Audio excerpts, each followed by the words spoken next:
Pilatus het vir hom gevra, is jy die koning van die Jode? Jesus antwoord hom, dit is soos hy sê. Die priesterhoofde het hom van baie dinge beskuldig.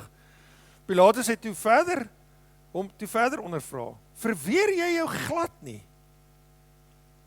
Kyk, waarvan beskuldig hulle jou alles? Jesus het egter niks meer gesê nie, sodat Pilatus verbaas was. Elke Paasfees het Pilatus vir die mense een gevangene, die een wat hulle gevra het, losgelaat. Daar was 'n man met die naam Barabbas, in die tronk saam met ander opstandelinge. Hulle het tydens die opstand moord gepleeg. Pilatus vra hulle toe, wil julle hê ek moet die koning van die Jode vir julle loslaat? Hy het geweet dat die priesterhoofde hom uit afguns uitgelewer het. Hulle het die mense egter opgesteek om te vra dat hy liewer Barabbas vir hulle moet loslaat.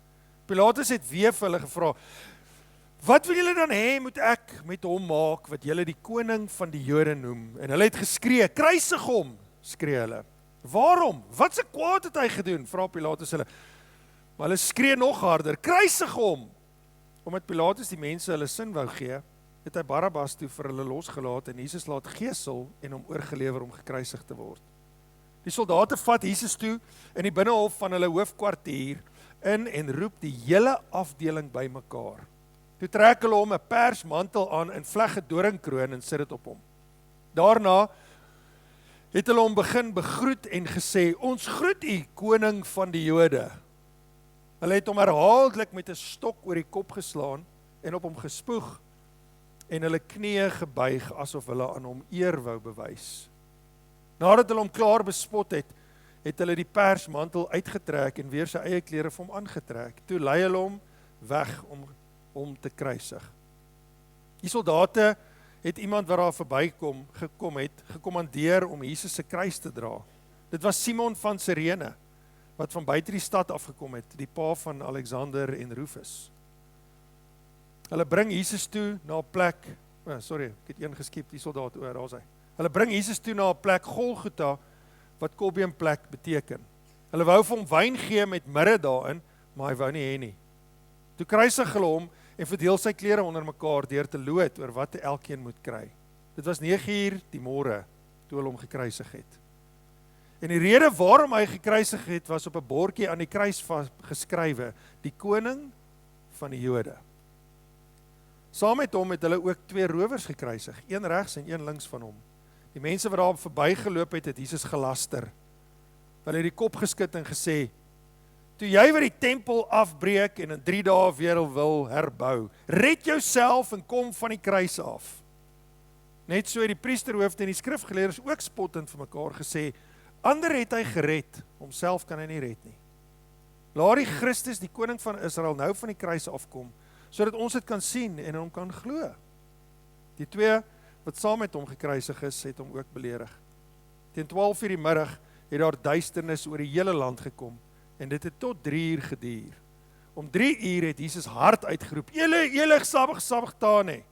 Dit beteken, my God, waarom het U my verlaat? Toe party van die mense wat daar naby gestaan het dit hoor, sê hulle, hoor daar, hy roep vir Elia.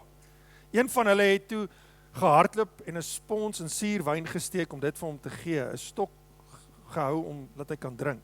Hulle het gesê, wag, kom ons kyk of Elia hom van die kruis kom afhaal. Daarna het Jesus hard uitgeroep en die laaste asem uitgeblaas. Die voorhangsel in die tempel het van bo tot onder middel deurgeskeur. Toe die offisier wat reg voor Jesus se kruis gestaan het, om die laaste asem sien uitblaas, het hy gesê, hierdie man was werklik die seun van God. Daar het ook vroue op afstand gestaan en kyk. Onder hulle was Maria Magdalena en Maria, die moeder van klein Jakobus en Josef en Salome. Toe Jesus nog in Galilea was, het hulle oral saam met hom gegaan en hom versorg. Baie ander vroue wat saam met hom na Jerusalem toe gekom het, was ook daar. Dit was Vrydag. Dis die dag voor die Sabbatdag en dit was al die middag laat. Josef van Arimatea, 'n voorstaande lid van die Joodse Raad en iemand wat self ook uitgesien het na die koms van die koninkryk van God, kom toe daaraan. Hy het dit gewaag om na Pilatus toe gegaan en die liggaam van Jesus te vra. Pilatus was verbaas om te hoor dat hy al dood was. Hy het die offisier laat roep en hom gevra of Jesus lankal gesterwe het. Toe hy van die offisier verneem dat dit wel so is, het hy die lijk vir Josef gegee. Josef het 'n stuk linne gekoop, Jesus van die kruis gaan afhaal, om in die linne toegedraai en neergelê in 'n graf wat in die rots uitgekap was. Hy het 'n klip voor die ingang van die graf gerol. Maria Magdalena, Maria die moeder van Joses, het gestaan en kyk waar hy neergelê word. Ons is in 'n reeks wat ek getitel het Jesus Stories, deel 69, en vandag praat ons oor Vrydag. In Jesus Stories praat ons oor Jesus, wat hy gesê het en wat hy gedoen het, want dit is hoe ons hom leer ken. Hy het aarde toe gekom om vir ons 'n pad te maak na sy Vader toe. Dit was sy hele missie. Hy was nooit hier vir homself nie. Hy was die heeltyd hier om gehoorsaam te wees aan sy Vader. Hy was hier vir sy Vader se heerlikheid en nie sy eie nie. En dis hoekom hy, wanneer hy gepraat het, net gesê het wat sy Vader gesê het, en wanneer hy gedoen het, net gedoen het wat hy sy Vader gesien doen het. Die storie begin waar Jesus voor Pilatus was, en as jy gisteraand hier was, dan sê jy weet, gisteraand se storie het geëindig, waar Lazarus vir Jesus, Judas, Lazarus uit die dood het opgewek, waar Judas Jesus op die wang kom soen het, en hom uitgeken het, en hom geïdentifiseer het as Jesus Christus, die Messias. En toe die soldate hom ontvoer, gearresteer, weggevat, na die hoëpriester Kajafas toe. Hulle het hom gemartel, hy is in die aand in die tronk toegesluit, maar hulle kon nie besluit dat hy moet tereggestel word nie, want hulle was Jode onder die heerskappy van die Romeinse regering. Die enigste ou wat wel 'n stempel kon sit en sê, julle mag hom maar teregstel, was die ou Pilatus. Want Pilatus was die gouverneur van die hele Judea streek. Hy is gesê dat hy mag hierdie tipe besluite neem. So hulle moes hom oortuig om te sê, julle kan maar vir Jesus teregstel. Julle mag hom kruis toe sleep. Pilatus het vir Jesus toe nou gevra, toe hy voor hom staan, is jy die koning van die Jode? Want dit is die aantuiging wat hulle na Pilatus toe gebring het, om te sê, dis nodig om hom dood te maak. Hy sê hy is die koning van die Jode. Niemand anders op die hele aardbol mag 'n koning of 'n keiser wees, behalwe as jy 'n Romein is nie. En enige iemand wat sê ek is 'n koning, is 'n bedreiging vir die Romeinse regering, die wêreldse regering op daai stadium. En dis al bewys hulle wat hulle teen Jesus kon inbring. Hy's 'n koning. Hy's 'n koning, en dis hoekom Pilatus dit nou wil uitvind, is hierdie ou regte bedreiging vir ons huidige Romeinse keiser Tiberius, is hy 'n bedreiging? Is jy die koning? En Jesus antwoord, dit is soos hy sê. Maar Jesus praat nie hier van 'n letterlike koning wat belangstel om die Romeinse regering uit te wis en 'n paleis op te sit en self 'n koning te wees nie. Hy was nie 'n politiese geïnspireerde leier wat gedroom het van 'n beter wêreld en hy gaan dit doen nie. Fisies nie. Dit is asof Pilatus reg deur dit gesien het. Hy was die koning van die Jode, soos die Ou Testament, soos die Jode se Bybel vir hulle geprofeteer het gaan kom. Jesus sê, ja, dis waar. Ek is wat hulle nodig het, maar ek is nie die vyand van Rome nie, met ander woorde. En Pilatus het dit so gesien. Dit is soos hy sê. Die priesterhoofde het hom van baie dinge beskuldig. Nou staan hulle daar en hulle is sy aanklaer. En hulle hou net aan beskuldig. Pilatus luister na al hierdie goeters wat hulle sê. En hy sê, verweer jy jou glad nie. Verdedig jy jouself nie eers nie. Jou eer is ter sprake hier. Hulle is besig om jou aan te val. Ek bedoel, vir Pilatus was dit het sy brein gepla. Want enige mens moet net so bietjie trots sal homself verdedig in hierdie situasie. En sy onskuld probeer bewys. En Jesus het homself net glad nie verduidelik nie. Hy het nie nodig gehad nie. Pilatus het ook vir Jesus probeer sê, ek is die een wat jou lewe nou in my hande vashou. Nou het jy 'n geleentheid. Praat. Maar Jesus het die hele tyd geweet, Pilatus het nie sy lewe in sy hande. En Pilatus hou nie Jesus se lewe in sy hande nie. Wat Jesus besig is om te doen, is wat sy God besig is om te doen, wat sy Vader besig is om te doen. Jesus het egter niks meer gesê nie, sodat Pilatus verbaas was. Wat gaan aan met hom? Ons lees dit in Jesaja 53 vers 7, hy is mishandel, maar hy het hom daaroor onderwerp, en nie sy mond oopgemaak nie. Hierdie is 'n vervulling van profesie, soos 'n skaap wat ter slagting gebring word, soos 'n ooi wat voor haar skeerders stom is. Hy het sy mond nie oopgemaak nie. Het Jesaja geprofeteer, gaan die verlosser van die wêreld doen. Jesus het nie gepraat nie. Pilatus lewer Jesus oor om gekruisig te word. En hoe dit begin het was, Pilatus het elke jaar vir die mense iemand losgelaat wat gevange geneem is. Die een wat hulle gevra het voor, wat moet losgelaat word.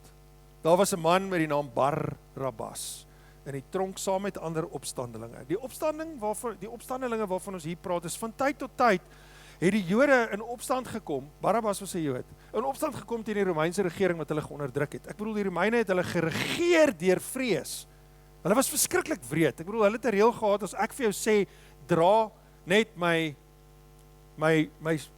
wapens, dra net my armor, dan moet die mense dit dra. Hulle kan jy sommer in die straat stop en net enigiets van jou verwag.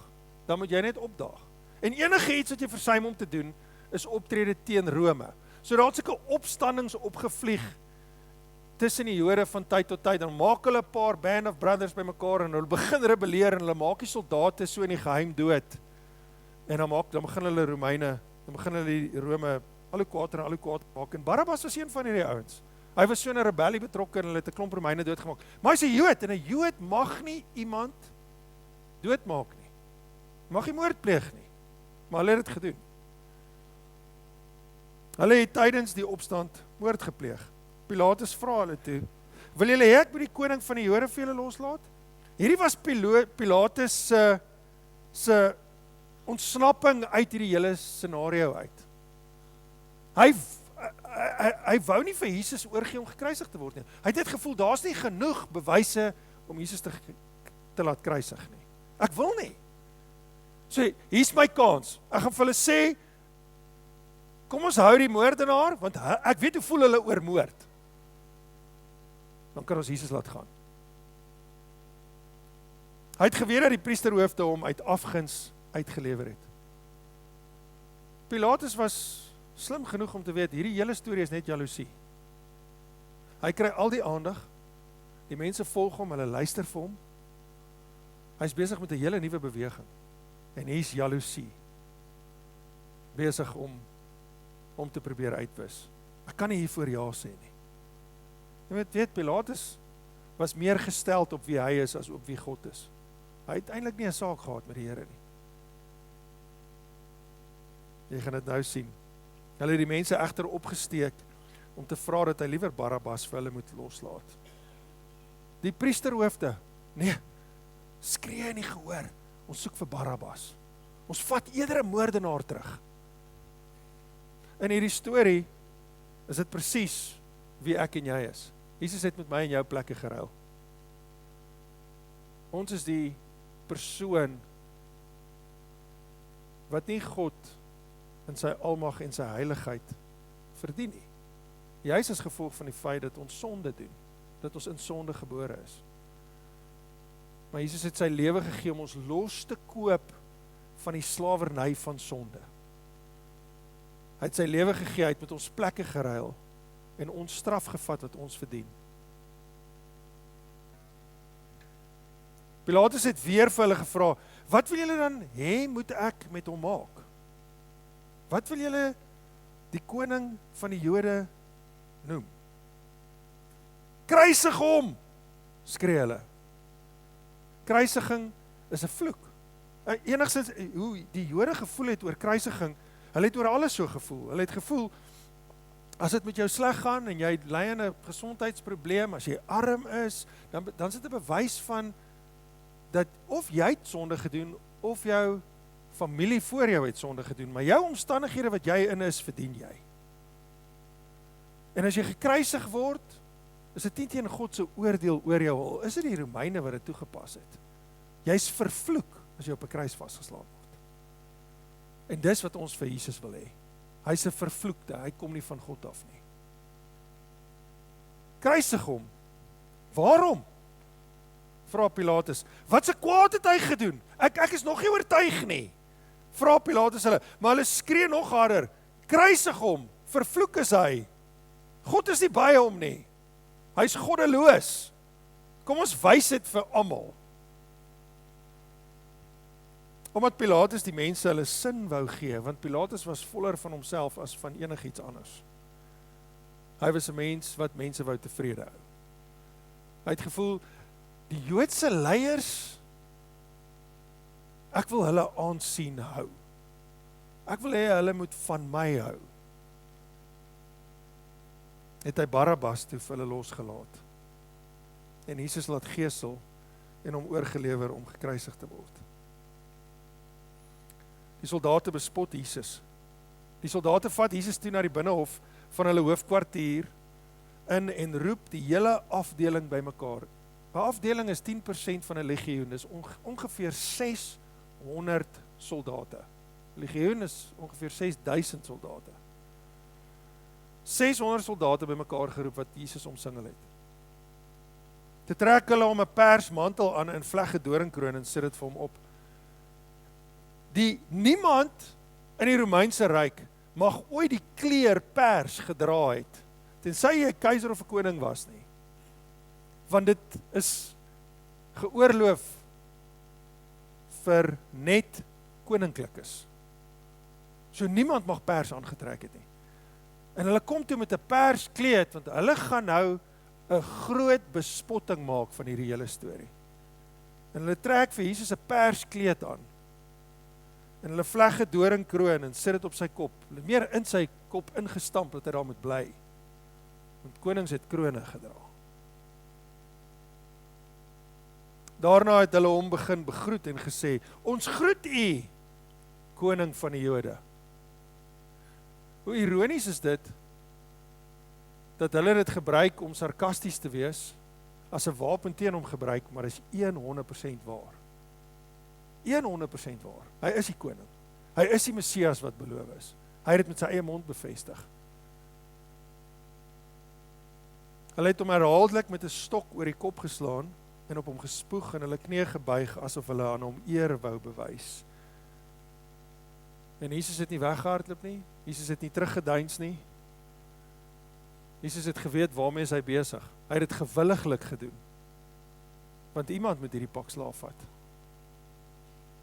Ek dink, as daar iets is wat vir my en jou vanoggend moet uitstaan is ons word selfsugtig gebore. Ons word gebore met die eerste prioriteit is ek. Ek ag my eie opinie baie hoog, amper soos Pilatus. En jy sal jou hele lewe vir jouself so maak, dat dit jou pas en jou gerieflikheid pas. En jouself selfs trots raak op jouself, wanneer dit uitwerk soos dit jy beplan het dat dit sal uitwerk. Jy gee vir jouself 'n sterretjie op jou eie voorkop. Is asof jy jouself kroon as die koning van jou lewe. En as jy op daai plek is wat jy verdien, is 'n pak slaag soos die een wat Jesus gekry het. Want dis wie hier pak slaag kry. Dis my en jou hoogmoed. Dis 'n pak slaag wat ek en jy moes gevat het. Dis my en jou trots. Dis my en jou selfsug. Laat dit oor my gaan. Jesus het my en jou plek gevat in hierdie oomblik. Nadat hulle hom klaar bespot het, het hulle die persmantel uitgetrek en weer sy eie klere vir hom aangetrek. Dit was 'n Romeinse wet, dat mense moet gekruisig word in hulle eie klere. Toe lei hulle hom weg om hom te kruisig. Die soldate het iemand wat daar verbygekom het, gekommandeer om Jesus se kruis te dra. Dit was Simon van Sirene, wat van buite die stad af gekom het, die pa van Alexander en Rufus. Simon is die toonbeeld van wat Jesus gesê het in Markus 8 vers 34. Jesus het toe die menigte mense saam met sy disippels nader geroep en vir hulle gesê, as iemand agter my wil kom, moet hy homself verloon, sy kruis opneem en my volg. Want dis wat Jesus kom doen het. Hy het ons vry kon koop van ons slawerny onder sonde, en ons behoort nou aan hom. Ons word sy slaaf, of jy nou hou van die woord of nie. Daar is nie 'n beter bevoorregte posisie waarin ek en jy onsself kan bevind nie, en dit kos my lewe. Dit kos my sondige natuur waarmee ek gebore is, my selfsug, my trots, my hoogmoed, neerlê en sê, Here, leer my, wys my, lei my. Dis 'n daaglikse besluit wat ek maak, want ek is nog steeds in hierdie lyf op hierdie aardbol, wat versoeking beleef. En ek sal vir hom kruisig, tot ek my laaste asem uitblaas. Dit sal nog steeds nie Jesus se kruis wees nie. En ek kan dit met die grootste dankbaarheid in my lewe dra, elke dag. Wetend hy het vir my kom betaal met sy lewe. Hy het die kruis kom dra wat my vry maak, om vandag vrylik vir hom te leef.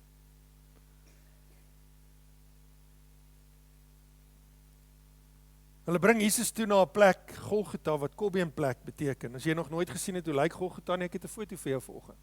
Dis hoekom hulle dit die plek van die kobbeen noem, want daar's sulke gate in die berg wat lyk soos 'n kobbeen. Hulle wou vir hom wyn gee met mirre daarin, maar hy wou dit nie hê nie. Die wyn wat hulle hier vir hom gee met die mirre in, met die mirre in, is 'n verdowingsmiddel. Dis om hom te help om nie soveel pyn te ervaar het en te verduur het nie.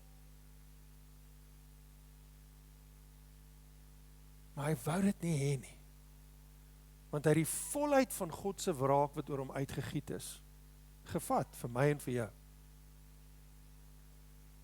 Die fisiese verslawingsmiddel wat ek en jy kan gebruik in hierdie wêreld vandag vir 'n tydelike verligting, of dit nou 'n pilletjie is, of dit slaap is, of dit drank is, of dit wat ook al dit is, het Jesus voor nee gesê. Want hy was nie net besig met 'n tydelike plan vir die mens nie, hy was besig met 'n ewigheidsplan, om vir my en jou lewe te gee, en lewe in oorvloed, ten spyte van my en jou teenspoed, en al ons uitdagings. As hy deur hierdie kruis is daar iemand wie ek kan vertrou, elke dag van my lewe. Maak nie saak hoe moeilik dinge is nie. Dis nooit wanhoopig nie. Want hy het vir my 'n pad gemaak. Toe kruisig hulle hom en verdeel sy klere onder mekaar deur te loot, oor wat elkeen moet kry. Psalm 22 vers 19, 'n profesie wat waar word. Hulle verdeel my klere onder mekaar en hulle trek lootjies oor my mantel.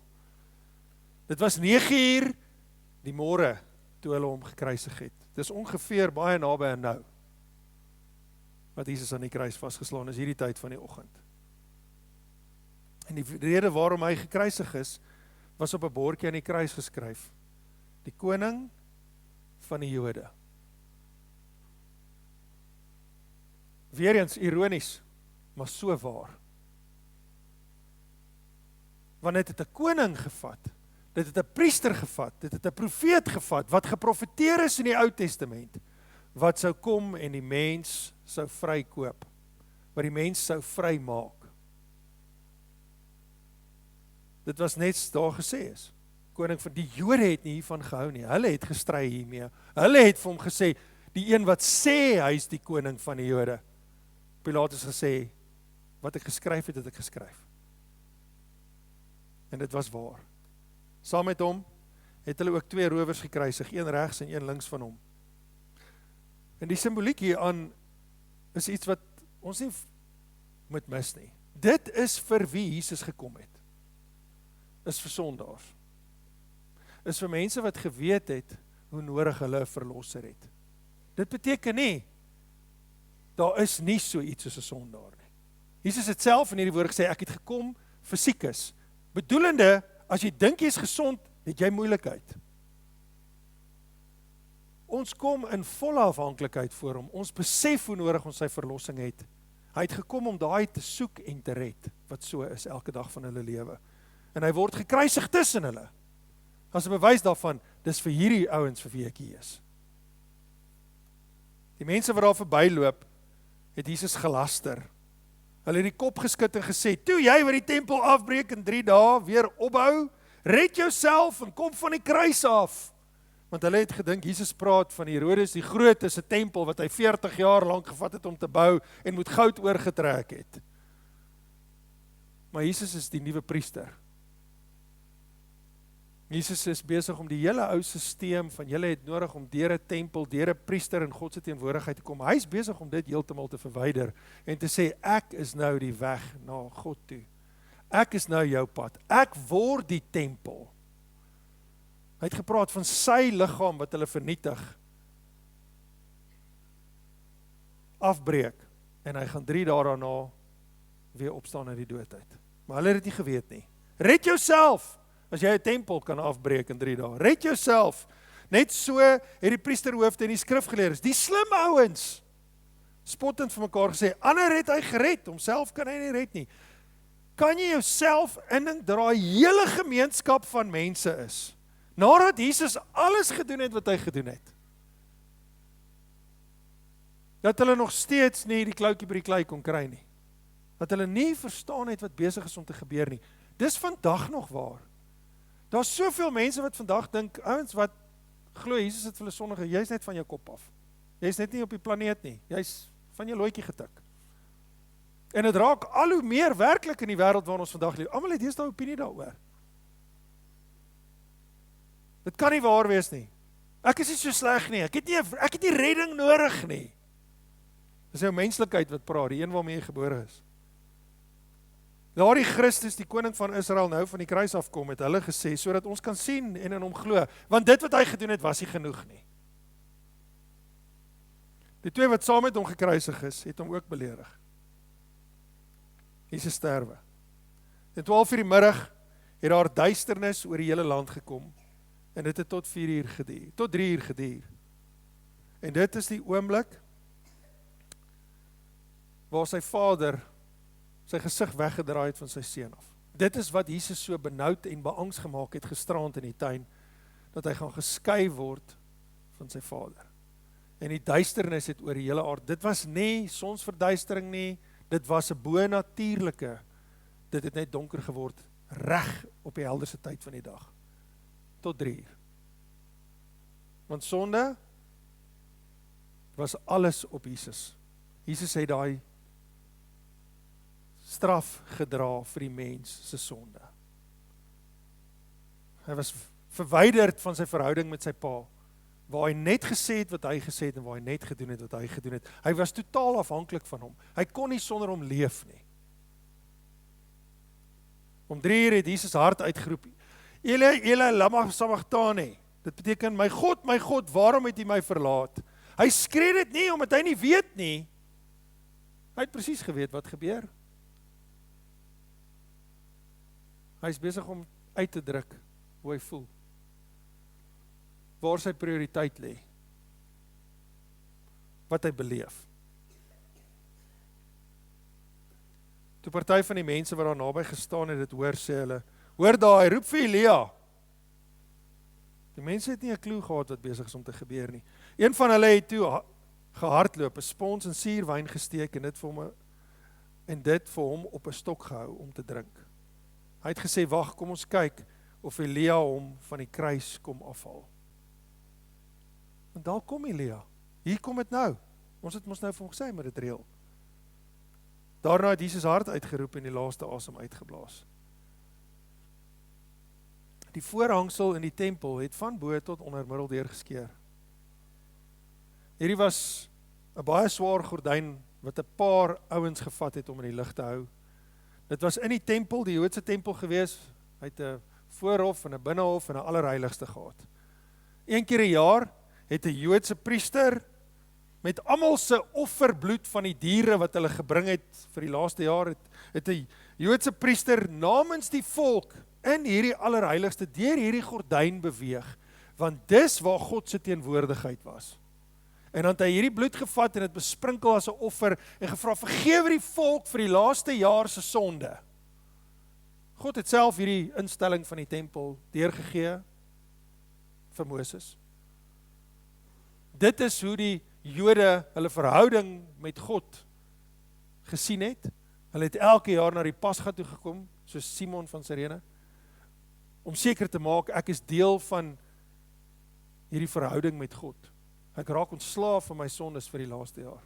Ons gaan in die allerheiligste in. Ek kan nie self al ingaan nie, want die wet het gesê, as jy daar ingaan en jy is nie seremonieel skoon of 'n priester in die eerste plek nie, val jy mors dood neer, wanneer jy daarin beweeg. Die priesters het klokkies onder om hulle rokke gehad, so as hulle nie seremonieel reg was nie, het hulle dood neergeval, maar hulle het 'n tou om hulle enkel gehad. So as hulle die klokkies oorlei het, hulle uitgetrek uit die allerheiligste uit. Want jy kan nie in die teenwoordigheid van God staan en jy is onheilig nie. Of seremonieel vuil nie. En net 'n hoëpriester kon daar ingaan. En die oomblik, toe Jesus sterf, toe skeer daai gordyn van bo tot onder middeldeur vir die allerheiligste. En die simboliek daaraan is, ons het almal nou 'n pad na God se teenwoordigheid toe, deur ons hoëpriester, sy naam is Jesus Christus. Jy het nie meer iemand nodig nie. Jesus Christus is die weg, die waarheid en die lewe. Hy het vir jou daai pad oopgemaak om self by God te wees. Self in sy teenwoordigheid in te gaan.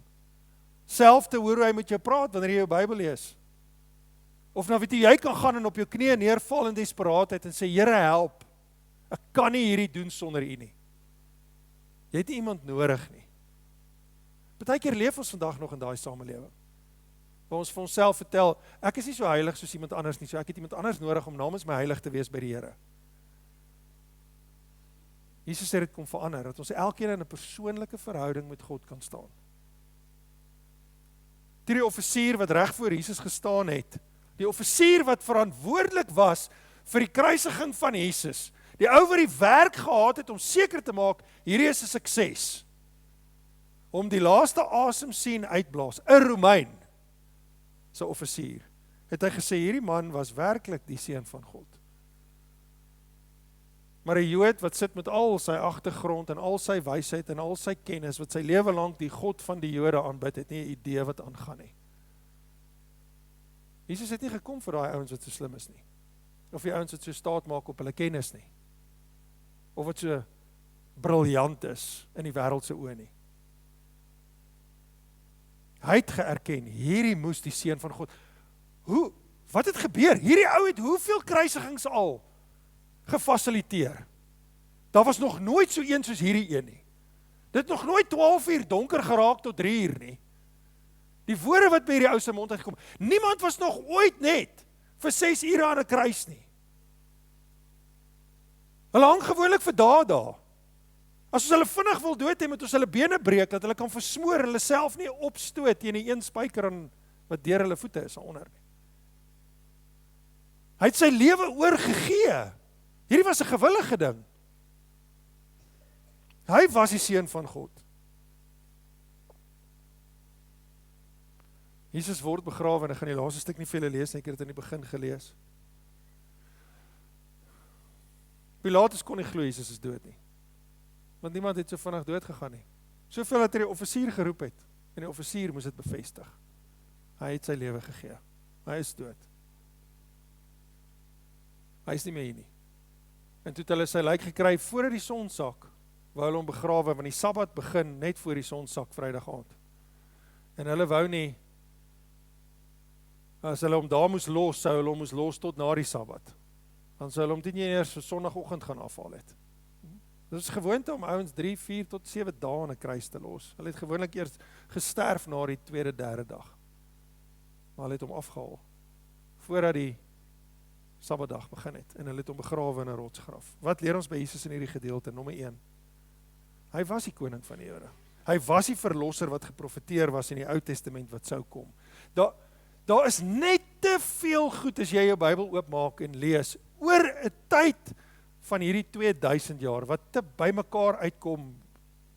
Dit is nie toeval nie. Dis alles bevestiging van hy was wie hy gesê het hy was. Hy was daai persoon, hy het gekom om sondaars te red. En dis al wie hy red. As jy dink daar is 'n ander kategorie, het jy 'n probleem. Is jy bewus van jou tekortkominge? Is jy bewus van hoe nodig jy hom het? Is jy bewus van jou sonde toestand? Was jy al ooit oortuig daarvan dat jy die grootste vyand in jou eie lewe is in hierdie wêreld en daar is nie iemand daar buite wat jou meer kan seermaak as wat jy jouself kan maak nie. As jy nog nooit daai plek in jou lewe bereik het nie, dan moet jy jouself begin vra, is ek regtig iemand wat Jesus nodig het? Of kom ek oor die weg by my eie, op my eie? Hy het die pak slaag gevat vir die mens se hoogmoed. Want ons sou dit nie kon vat nie. Hy het ons losgekoop van sonde. En prys die Here, ons is vandag sy slaaf. Ons behoort aan hom. En hy lei ons in 'n ewige verhouding in. Hy lei ons na 'n plek toe waar daar lewe en oorvloed is. Nog baie groter as net hierdie wêreld wat stikkend is. Wat vir ons baie houe uitdeel. As dit nie was vir daai houe nie, dink ek sou ons vinnig vergeet het dat ons 'n verlosser nodig het. As dit nie is vir die moeilikheid in ons lewe nie, dan dink ek sou ons groter moeilikheid in ons lewe gehad het. Want dit help ons. Dit help ons om afhanklik te bly. Dit help ons en dit herinner ons dat hy ons koning is. Waar ons plek is. Hy is die weg na God toe. Daar is nie 'n ander pad nie. Daar is nie 'n ander manier om in God se koninkryk in te beweeg nie. Kom ons bid saam. Ons Hemelse Vader, ons loof en ons prys U vir wat U vir ons gedoen het aan die kruis. As ons vanoggend Markus se weergawe lees, word ons weer herinner, Here, aan hoe nodig ons U het. En hoe ons soveel keer staat maak op ons eie vermoëns, en ons eie manier van dink, en ons eie suksesse. Here, vergewe ons. Mag ons elkeen deur die Gees gelei word, en krag kry om hierdie lewe te leef, om te sê wat U sê en te doen wat U wil hê moet gedoen word in hierdie aardbol. Dat ons sal nie meer die prioriteit in ons eie lewe wees nie, maar dat U die prioriteit sal wees. Here, as ons enige nagmaal verder, as ons enige ete saam geniet in gemeenskap verder, in hierdie dag en oor hierdie naweek, mag ons nooit vergeet wat U vir ons gedoen het nie. Mag ons die hele tyd dit uit dankbaarheid uit doen. Dankie, Here. Ons loof en ons prys U en ons gee U al die eer vir U voorsiening en die genade. In die naam van Jesus bid ek dit. Amen.